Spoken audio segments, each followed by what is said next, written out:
Ko, paborito ko nung araw, pare, mga Elvis kasi yun ang inabutan ko eh. Parang ibang-iba siya. Love me tender, love me true. Di ba, mga ganon? Ang paborito kong kanta ni si Fred Aguilar, paborito ko ito nung maliit pa ako. Parang pinapalabas mo, matanda ako sa'yo, ganon. Hindi naman. Ano po yung favorite niyong Paborito kanta? ko mga kanta nito eh. Ano? For example? Kumusta na? Ano? Favorite niyo talaga. Ano nga? Kumusta ka aking mahal? Ayo. Sana'y nasama.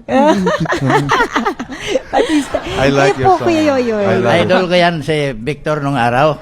Ay, Diyos ko! At ano, nagkakalabasan na. Nagkakaalaman na. Nagkakalabasan na. Ako sa probinsya. Lagi akong nasa jukebox. Victor Yung Wood kanta niya, by Victor Yoyoy. Wood. Sample. At saka, I can't stop loving you. Francis. Ako, mga any Frank Sinatra song, tapos When You Wish Upon a Star Ang layo sa layo. Sample, by sample. Sample Disney. mo na. When You Wish Upon a Star by Disney. Sample nga, pare. When you... Sample. When... I've got the world on a string, sitting on a rainbow.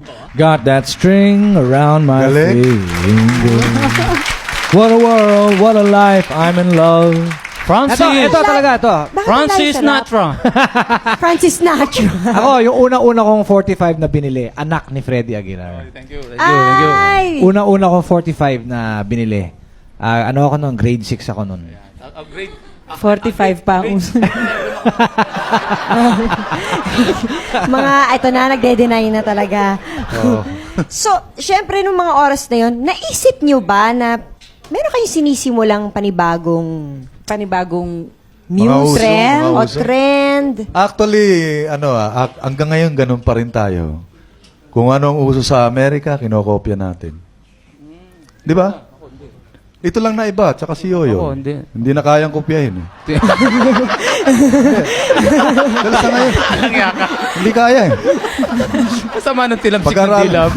Pag-aralan mo yung mga bagong singer ngayon, yun din ang suit ngayon, yun din ang kanta, yun din ang style, yun din ang arrangement. Tama ba? So may ginagaya, Ang ganun. naiba lang talaga, ito at ito. Wala na. So, dapat pala tanungin natin si Ka Freddy at saka Tito Yoyoy. Kapre, ikaw magkwento niyan. Ikaw na, bangkaan mo na yan. Well, maswerte kasi ako ang tatay ko sa stre. Ayun. Pulis ng tatay ko sa sastre. So, mahilig ako magdo-drawing nung araw ng mga damit na gusto ko isuot. So, dinodrawing ko yung damit na gusto ko, tapos papagawa ko sa tatay ko. So, lagi yung suot ko na iba lagi. So, ang tawag nila sa akin noon, weird eh. Ayan na si weird. Ayan na si weird. Kasi iba lagi yung suot ko sa iba.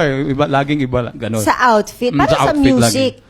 Sa music ko ganun din kasi noong time ko, parang iba yung gumagawa ka ng kanta, parang not heard of.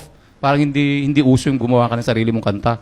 Kasi nung panahon nila Victor, di ba pare, ina-adapt ninyo yung mga ina-adapt nila yung yung mga English na, no? At panahon nila Mang Fred Panope, yung English tinatagalog. Tama. Ako naman, that time, nagsusulat na ako ng sarili kong kanta. Yeah. So, ang tingin din sa akin, ang weird nito. Weird ka pa din. Oo, weird pa din. Kaya pati sa music ang tawag sa akin, weird. Kasi pag kunwari, kinopya ko yung kanta ni James Taylor, hindi tunog na James Taylor na yun, tunog Freddie Aguilar na, ganun. Iniiba ko yung... Iniiba niyo yung chords. Iniiba ko yung feel. Yung feel. Hindi, parang yung akorde, pero yung pagkanta ko, parang sarili ko na yung feel. Kumbaga sa James Taylor, Freddie hindi na Aguilar James style. Taylor, Oh, yan.